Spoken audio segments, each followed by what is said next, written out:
Assalamualaikum warahmatullahi wabarakatuh. Jumpa lagi dengan Daniel Yuda Kumoro YouTube channel. Pada kesempatan kali ini saya akan membahas tentang KIP Kuliah, Kartu Indonesia Pintar Kuliah. Sudah beberapa pekan saya tidak streaming maupun upload karena memang sangat disibukkan sebagai tugas dari operator PDSS, SNMPTN, SNMPN, dan SPAN PTKIN, dan juga memang kondisi tubuh juga sedang tidak fit. Mudah-mudahan dengan adanya Kartu Indonesia Pintar Kuliah, presentasi ini yang akan saya bagikan bisa bermanfaat untuk siswa dan siswi yang ingin melanjutkan ke perguruan tinggi di jalur SNMPTN, SBMPTN, SNMPN, UMPN, SPAN PTKIN, UMPTKIN, namun terkendala biaya. Mudah-mudahan bisa menggunakan atau mengurus Kartu Indonesia Pintar Kuliah ini. Baiklah, kita akan membahas satu persatu ya. Ini adalah presentasi yang bisa diambil dari di webnya KIP Kuliah, kemdikbud.go.id. Baiklah, mari kita mulai satu persatu. Berdasarkan Undang-Undang Nomor 12 Tahun 2012 tentang Pendidikan Tinggi, pemerintah perlu mewujudkan keterjangkauan dan pemerataan yang berkeadilan dalam memperoleh pendidikan tinggi yang bermutu dan relevan dengan kepentingan masyarakat bagi kemajuan, kemandirian, dan kesejahteraan. Lalu dilanjutkan dengan dasar dari Permendikbud Nomor 10 Tahun 2020 tentang Program Indonesia Pintar, yaitu Program Indonesia Pintar atau PIP bagi mahasiswa termasuk penyandang disabilitas dengan prioritas sasaran pemegang KIP dari keluarga miskin atau rentan miskin, mahasiswa afirmasi, Papua dan Papua Barat serta 3T dan TKI, serta mahasiswa terkena bencana, konflik sosial atau kondisi khusus. Menurut Presiden Joko Widodo, pemerintah tidak ingin ada anak-anak di Indonesia yang tidak bisa kuliah hanya karena terkendala urusan biaya. Maka kita keluarkan KIP Kuliah. Program Indonesia Pintar atau PIP merupakan bantuan berupa uang tunai, perluasan akses, kesempatan belajar dari pemerintah yang diberikan kepada peserta didik dan mahasiswa yang berasal dari keluarga miskin atau rentan miskin untuk membiayai pendidikan. Ini merupakan isi dari Permendikbud Nomor 10 Tahun 2020 Pasal 1 Ayat 1. Kartu Indonesia Pintar Kuliah, KIP Kuliah, merupakan bantuan pendidikan bagi mahasiswa yang diterima di perguruan tinggi termasuk penyandang disabilitas. KIP Kuliah menjamin keberlangsungan kuliah dengan memberikan pembebasan biaya kuliah di perguruan tinggi dan bantuan biaya hidup bulanan bagi mahasiswa yang memenuhi persyaratan ekonomi dan akademik. Ini detailnya, deskripsi dari KIP, Kartu Indonesia Pintar Kuliah. Itu ada lambang burung Garuda, nomor kartunya, itu 234, 16 digit, nama mahasiswa, lalu ada NIM-nya, dan nomor KIP. Ada logo GPN, lalu di baliknya kartu ada logo bank penyalur, logo ATM penyalur, dan logo Himbara.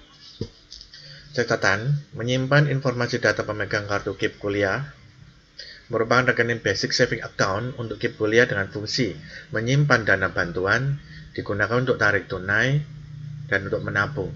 Merupakan kartu ATM debit yang dapat digunakan untuk transaksi.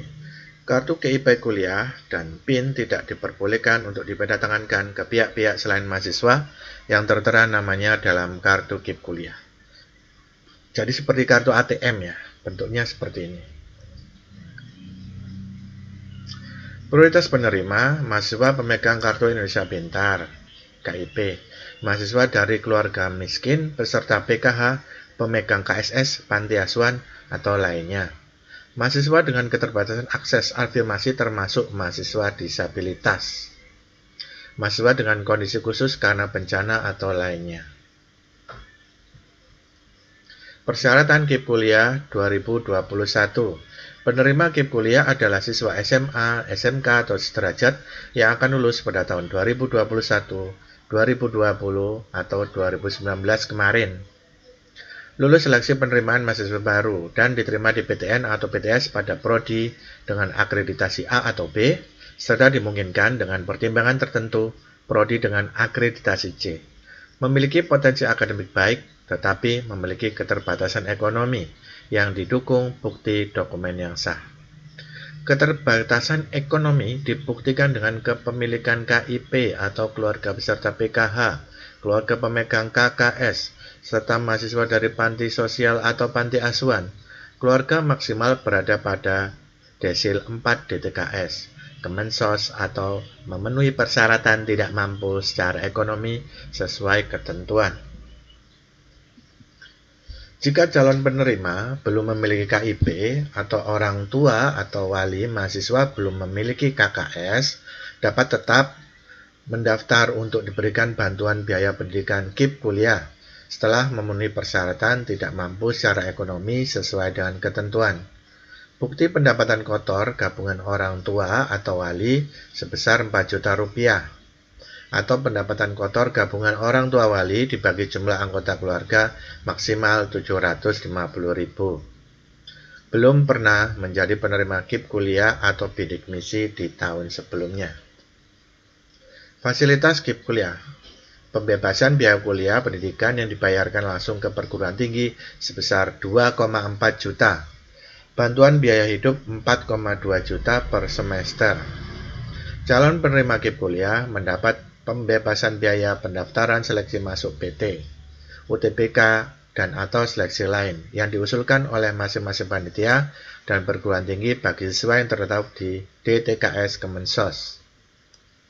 Jangka waktu KIP kuliah, program reguler, sarjana maksimal 8 semester, diploma 4 maksimal 8 semester, diploma 3 maksimal 6 semester, diploma 2 maksimal 4 semester, diploma 1 maksimal 2 semester. Untuk program profesi, dokter maksimal 4 semester, dokter gigi maksimal 4 semester, dokter hewan maksimal 4 semester, nurse maksimal 2 semester, apoteker maksimal 2 semester, dan guru maksimal 2 semester. Kuota KIP kuliah total tahun 2020 sebanyak 200.000 mahasiswa baru di perguruan tinggi, politeknik, RL Dikti untuk distribusi ke PTS. Dasar pertimbangannya adalah berdasarkan alokasi kuota tahun 2019. Alokasi kuota PTN 60% dan PTS 40%. Perumusan menggunakan parameter jumlah pelamar bidik misi, daya tampung perguruan tinggi, dan jumlah mahasiswa di UKT 1 dan UKT 2. Informasi APBN 2021, percepatan pemulihan ekonomi dan penguatan reformasi, rencana pencapaian di bidang pendidikan, beasiswa bidik misi KIP kuliah, untuk mahasiswa Kemdikbud 1108,8. Ya, 1108 dan Kemenak 56.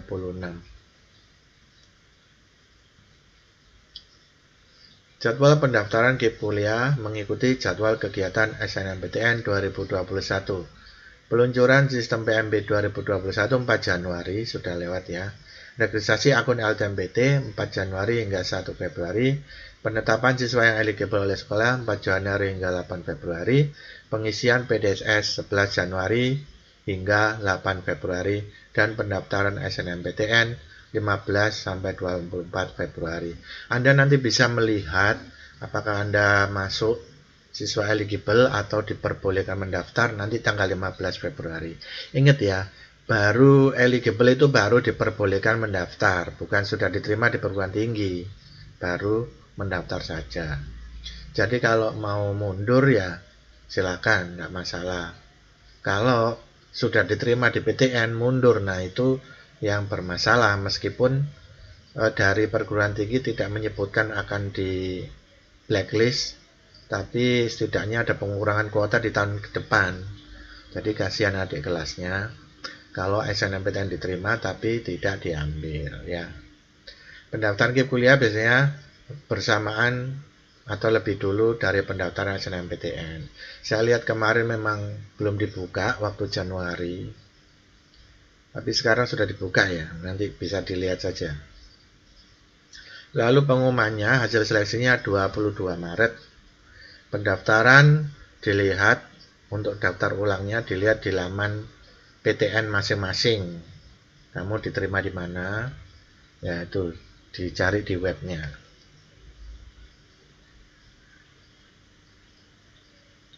UTBK SBMPTN lingkup nasional ya. Ini ada gratis KIP kuliah, SNMPTN juga, SNMPN dan SBMPN ya. Semuanya juga ada jalur KIP kuliah ada pada jalur-jalur tersebut ya. Tidak semua PTS atau PTN membuka KIP kuliah.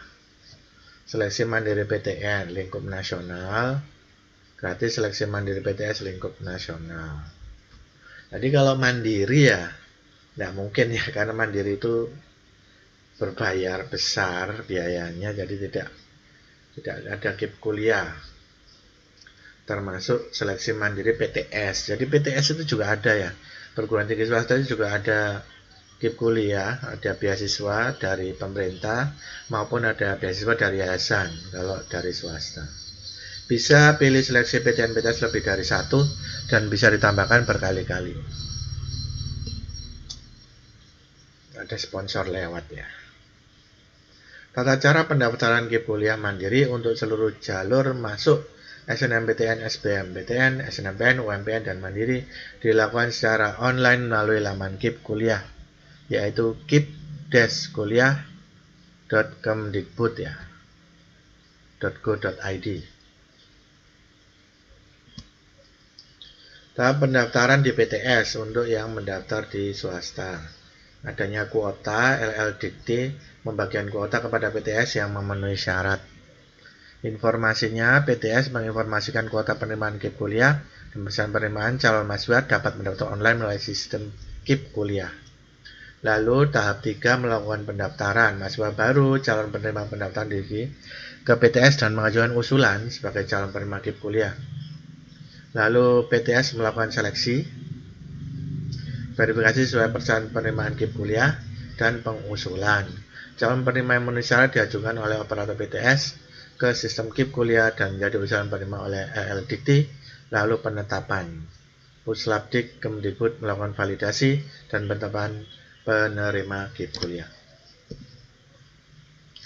Pencabutan KIP kuliah. Nah, KIP kuliah akan dicabut kalau peserta meninggal dunia, putus kuliah atau tidak melanjutkan pendidikan, tidak diketahui keberadaannya, lalu menolak menerima KIP kuliah, dipidana penjara berdasarkan putusan pengadilan yang telah berkekuatan hukum tetap, terbukti melakukan kegiatan yang bertentangan dengan Pancasila dan Undang-Undang Dasar 45, dan tidak lagi memenuhi ketentuan prioritas sasaran BIP. Nah, ini adalah kondisi-kondisi di mana KIP kuliah akan dicabut ya kalau sudah menerima. Ini ada kondisi-kondisinya. Jadi tidak bisa dialih tangankan ya. Pendaftaran online KIP kuliah. Nah, ini caranya. Mandiri ataupun didaftarkan perguruan tinggi. Daftar KIP kuliah, cari kampus. Nah, ini secara mandiri ya. Cari kampus, daftar KIP kuliah. Untuk kasus mahasiswa tidak mampu yang ditemukan oleh kampus, tetapi sudah berhasil diterima di kampus tersebut.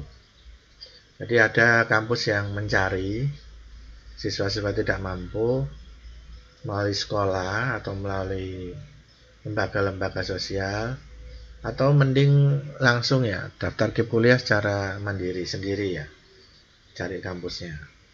Itu lebih baik ya, karena kita lebih aktif.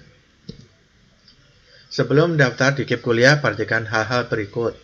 NISN dan NPSN valid dan terdata di Dapodik atau EMIS Kemenag.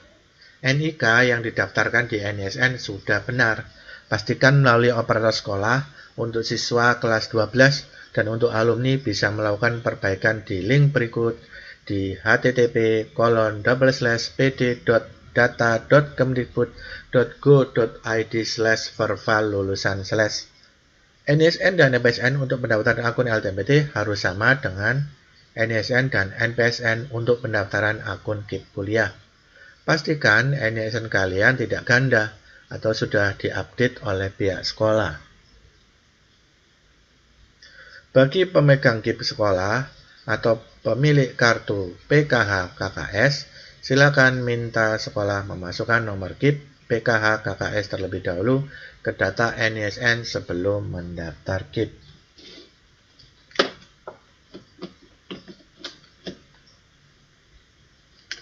Lanjut.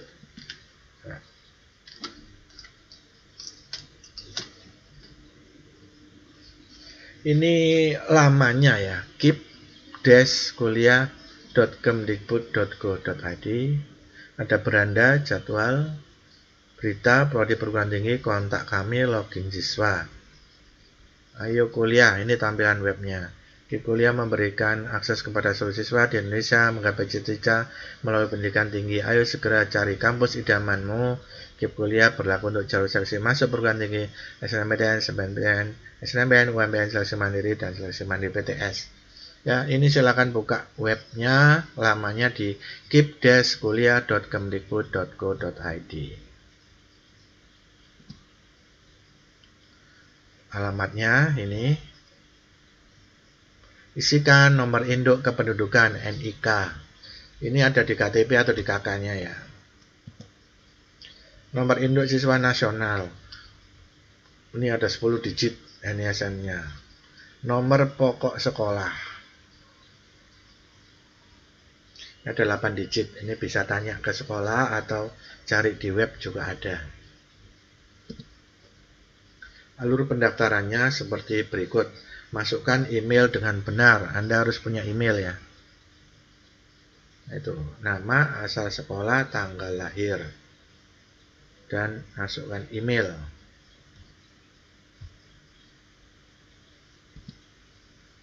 Cek email kalian. Kalau tidak ada di inbox, coba cari di spam ya. Nanti keluarnya, selamat, akun Anda telah berhasil dibuat. Berikut ini adalah data akun Anda. Nama, NISN, tahun, semester, nomor pendaftaran, dan kode akses. Anda dapat login ke sistem KIPK dengan menggunakan nomor pendaftaran dan kode akses di atas untuk menyelesaikan pendaftaran KIPK tahun 2020 ganjil. Ya, ini contoh tahun kemarin ya. Login, nomor pendaftaran, kode akses bersifat rahasia. Kami anjurkan agar segera mengganti kode akses Anda setelah login.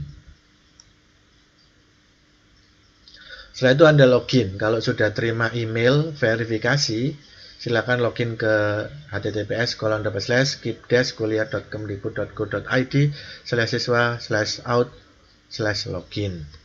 Masukkan nomor pendaftaran dan kode akses yang diterima dari email ya. Lalu klik masuk. Kalau belum punya, daftar ya. Belum menerima verifikasi email, kirim ulang email ini. Silakan masukkan, ada biodata, keluarga, prestasi, rencana, seleksi, cetak kartu, dan cetak formulir. Siswa yang tercantum di DTKS ada 4 data yang harus dilengkapi, yaitu data keluarga, prestasi, rencana, dan seleksi. Ini kalau sudah tercantum di DTKS data Anda. Bagaimana kalau siswa yang tidak tercantum di DTKS? Ada 7 data yang harus dilengkapi. Ada keluarga, ekonomi, rumah, aset, prestasi, rencana, dan seleksi. Ada 7 data yang harus Anda isi nanti di lamannya ya. Biodata ini tidak wajib, nomor KIP, nomor kartu keluarga sejahtera. Anda dapat memperbarui data nama, NIK, nomor KIP, atau nomor KKS dengan menekan tombol sinkronisasi ulang Dapodik. Untuk perbaikan data tersebut, silakan hubungi sekolah masing-masing, atau bagi siswa lulusan, silakan lanjutkan verbal lulusan.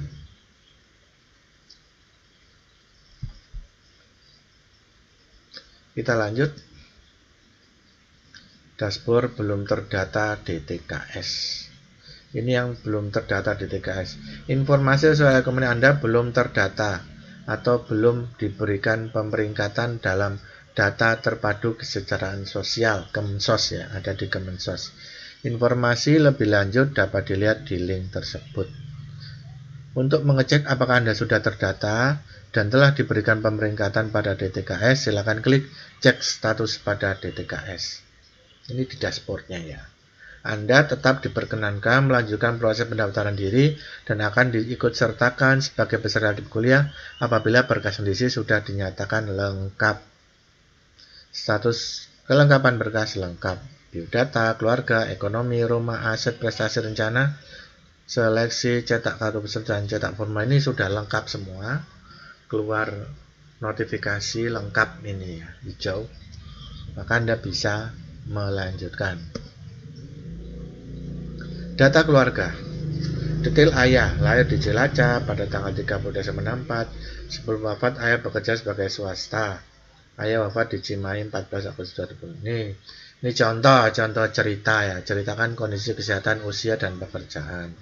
Informasi jumlah tanggungan orang tua, jumlah tanggungan 3. Jumlah anggota keluarga di kakak yang tidak bekerja.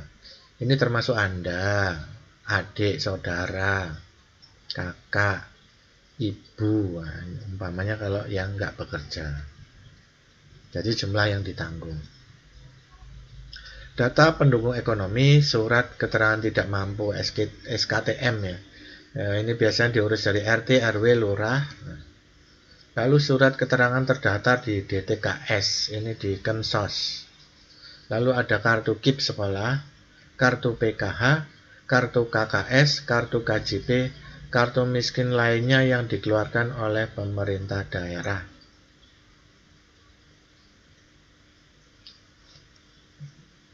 Data foto rumah, foto bersama keluarga, foto rumah tampak depan, foto ruang keluarga. Ini seperti web bidik misi ya, seperti bidik misi 2 tahun yang lalu ya. 2 tahun yang lalu masih bidik misi ya, bidik misi Belmawa, dikti.go tadi, tapi sekarang pakai KIPK. Sekarang kita masuk ke kolom menu aset. Aset adalah kepemilikan barang berharga, contoh sawah, perhiasan, motor, handphone, sepeda, laptop, dan lain-lain. Contoh, Anda saat mengisi aset, klik tambah aset. Nomor 1, handphone. Jenis alat komunikasi, mereknya, kondisi, kurang baik berfungsi, harga beli. Metode perolehan, warisan, hibah, atau hadiah. Anda dapat aset itu dari mana? Hadiah atau beli? Ini contoh ya, untuk HP. Punya HP 2, ya kasih aja, tulis. Ada sawah, ada perhiasan emas, ini lengkap, harus detail lengkap. Karena apa? Suatu waktu seperti bidik misi itu ada surveyor yang datang ke rumah, disurvei ke rumah. Kalau ternyata data yang Anda isikan tidak sesuai, nah itu repot nanti ya. Contoh, rumah lantai 1, tapi ternyata setelah disurvei rumahnya lantai 2. Punya sepeda motor 1. Ngakunya 1 tapi punya 4. Nah ini repot juga. Punya sawah, nah sawahnya warisan ya, lumayan alhamdulillah, tapi di data tidak dituliskan. Nah itu sebaiknya lebih hati-hati ya, jujur saja datanya. Prestasi, klik tambah prestasi. Anda diperkenankan untuk mengisi hingga 3 prestasi. Hanya isikan prestasi yang menurut Anda merupakan yang terbaik. Tidak wajib diisi, tapi kalau Anda isi nggak apa-apa. Terutama kalau pencapaiannya tingkat kabupaten, tingkat provinsi atau nasional. Contoh, nama kegiatan, baris berbaris. Ya, tingkat kabupaten tahun kemarin pencapaian juara 1. Nah, Ini prestasi selama Anda di SMA, di SMK. Jangan sampai prestasi waktu Anda SD, itu keliru ya, prestasi terbaru. Lalu rencana, ini mirip sekali ya dengan pengisian bidik misi. Biaya transportasi dari kota asal sampai ke kampus. Nah, biaya transportasi. Contoh, Anda oper bemo berapa kali dari kota asal sampai ke kampus. Dari rumahmu sampai ke kampus, habis berapa biayanya untuk transportasi. Rencana tinggal nanti waktu kuliah bersama keluarga, ngekos di pesantren atau belum ada. Dukungan keluarga, iya atau tidak? Keluarga mendukung tidak? Transportasi asal lewat jalur darat, laut, atau pesawat terbang. Transportasi harian, sepeda motor, sepeda jalur darat. Kalau punya motor, biaya transportasinya berapa? Per bensinnya, pulang pergi PP. Kalau pakai ojol, nah itu juga dihitung berapa. Atau pakai transportasi lainnya silakan dihitung ya. Angkutan umum seperti itu dihitung saja. Seleksi, wajib pilih seleksi sebelum mendaftar di website SNMPTN, SBMPTN, SNMPN, SBMPN, dan seleksi mandiri. UTBK, SBMPTN, lingkup nasional. Seleksi bersama masuk perguruan tinggi negeri adalah seleksi masuk PTN yang diselenggarakan oleh LTMPT dengan menggunakan nilai UTBK, ujian tulis berbasis komputer. Proses pemilihan PTN dan program studi dilakukan melalui laman https://portal.ltmpt.ac.id. Ini contoh tahun kemarin. Detail seleksi UTBK, ini KAP, kamu akan dapat KAP. Lalu PIN, pilihan perguruan tinggi mana, perguruan tingginya mana, pilihan program studinya apa, yang pertama lalu yang kedua apa, tanggal daftar nanti akan seperti ini. Untuk kolom seleksi, kalau kamu sudah memilih perguruan tinggi beserta prodinya. Petunjuk ini dapat kamu download, dapat kamu unduh di link s.id/petunjuk kit kuliah. Di sini ya. Ini manualnya tahun 2020. Untuk yang terbaru bisa dilihat di webnya kip-kuliah.kemdikbud.go.id. Kegagalan pendaftaran, NISN tidak valid. Kendala ini terutama banyak dialami oleh para alumni, dan tidak sedikit juga alumni yang terdeteksi NISN-nya tidak valid ialah para alumni MA, di mana sistem NISN-nya berada di bawah MIS Kemenag. Bagaimana caranya memperbaiki NISN? Silakan masuk ke http://pd.data.kemdikbud.go.id/vervalulusan. Nah, ini contohnya seperti ini. Informasi siswa dengan NISN berikut tidak ditemukan. Pastikan NISN tertulis sudah sesuai dan Anda merupakan lulusan SMA sederajat. Ini kemungkinan ada 3. Yang pertama, webnya sedang penuh atau perbaikan. Ya, Anda harus online di jam-jam yang sepi. Yang kedua, mungkin ada data yang salah, nama, tanggal lahir, alamat. Silakan menghubungi operator Dapodik. Atau ini yang ketiga, ini dari Madrasah Aliyah yang berada di bawah MIS Kemenag ya, bukan di Dapodik.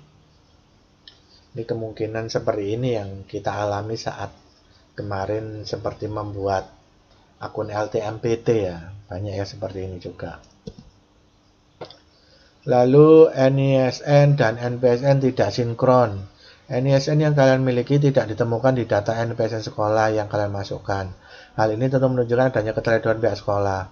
Untuk itu kalian perlu memastikan bahwa selama sekolah data kalian sudah tervalidasi dan terdaftar di Dapodik dan MIS Kemenag. Pesan, data sekolah dengan NPSN 20 tidak ditemukan. Ini jelas ya, Anda bisa lihat NPSN sekolah Anda di web. Itu ada. NPSN Anda juga bisa dilihat di web. Itu ada juga ya. Biasanya NISN ini sudah ada per siswa, karena dia memang sudah mulai sejak SD sudah ada, tinggal sinkron ke SMP, lalu ke SMA, MA, atau SMK. Atau bisa tanya ke operator dapodiknya. Ini gambaran tahun kemarin, SNMPTN 2020, gambaran KIP kuliah pada seleksi SNMPTN. Total pendaftar ada 489.600 orang, lulus 96.496 orang, pendaftar KIP kuliah 95.346 orang. Dan yang lulus KIP kuliah ada 25. Jadi hampir di bawahnya 40%-nya. Tidak banyak ya. Kelulusan KIP kuliah SNMPTN 2020 26,32. Kelulusan bidik misi 2017. Jadi masih banyak yang lulus dengan KIP kuliah dibandingkan bidik misi ya. 26,32%. Lalu kegagalan pendaftaran, NIK tidak valid. Permasalahan serius yang bisa terjadi ialah ketika data NIK yang dimasukkan ke Dapodik salah input. Akibatnya data kalian tidak ditemukan. Sebelum lulus, pastikan dan minta sekolah memvalidasi data NIK. Jangan sampai ada satu angka saja di NIK yang keliru. Bagi yang sudah berusia 17 tahun, disarankan segera mengurus KTP. Kalau usiamu sudah 17 tahun, silakan mengurus KTP. Dan silakan cek NIK-nya ya, nomor induk kependudukan, itu ada di KTP atau di KK. Silakan cek di operator Dapodik. Jangan sampai NIK-nya nggak valid atau tidak terdaftar. Lanjut, kegagalan pendaftarannya, data DTKS tidak ditemukan. Terjadi kesalahan saat mengambil informasi DTKS siswa. Mohon coba lagi beberapa saat kemudian. Ini bisa terjadi adanya server yang sedang penuh, banyak yang mengakses, atau ada maintenance, atau memang tidak ditemukan. Masalah ini masih membingungkan. Ada mungkin bahwa kamu wajib daftar di DTKS dulu, atau bisa juga kamu harus mencoba mengulangi pendaftaran berkali-kali. Ya, ini betul ini sering terjadi. Perlu diketahui bahwa server KIP kuliah sering maintenance, betul. Dan error, maka daripada itu perlu kesabaran untuk bisa menyambungkan data DTKS sehingga berhasil mendaftar. Ya begini ya, resiko pendaftaran online mudah sebenarnya. Mudah dari jarak jauh, kapanpun bisa diakses. Cuma permasalahannya adalah web. Nah, web jaringan seperti itu. Itu sudah konsekuensi ya. Efek sampingnya kalau daftar online itu seperti ini permasalahannya. Lanjut. Salah input email. Jika email yang berisi nomor KIP dan kode akses tidak dikirim, kemungkinan utamanya ialah kalian salah memasukkan email dengan sengaja atau tidak sengaja.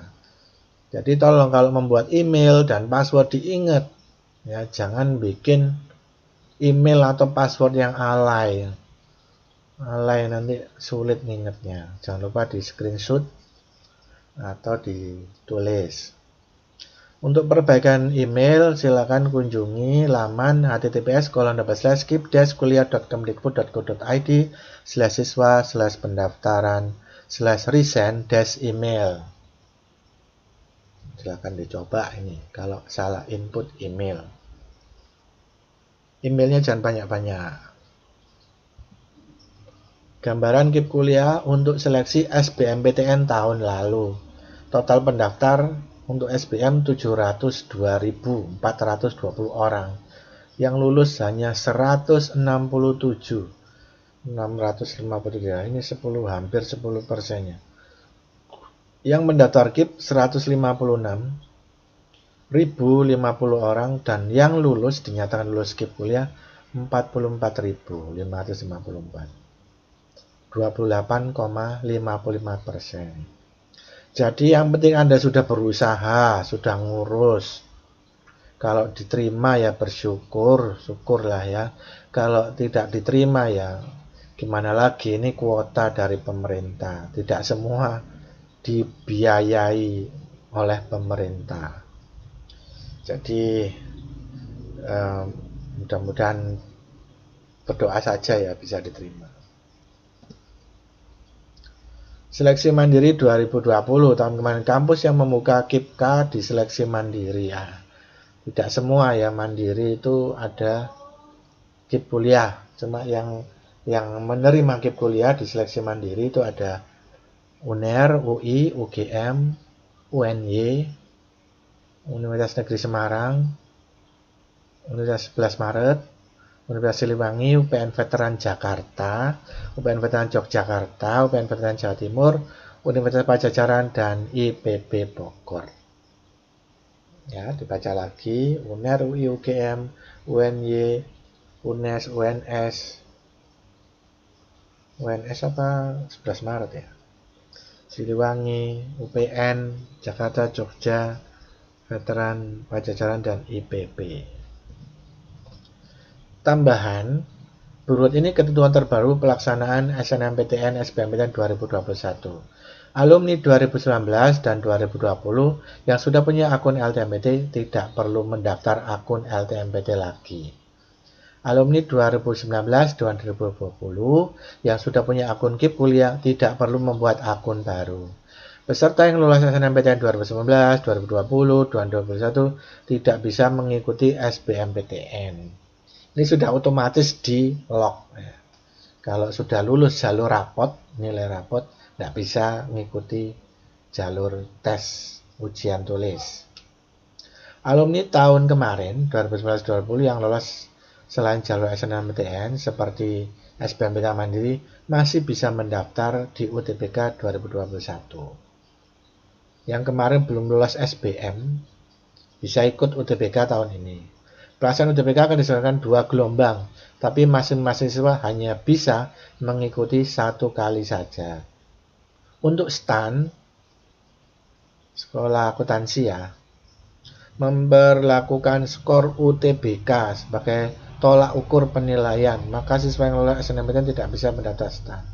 Kalau sudah lulus di SNMPTN, nggak bisa ikut STAN ya, PKN STAN, Sekolah Tinggi Akuntansi Negara. Ya, Anda ikut UTBK.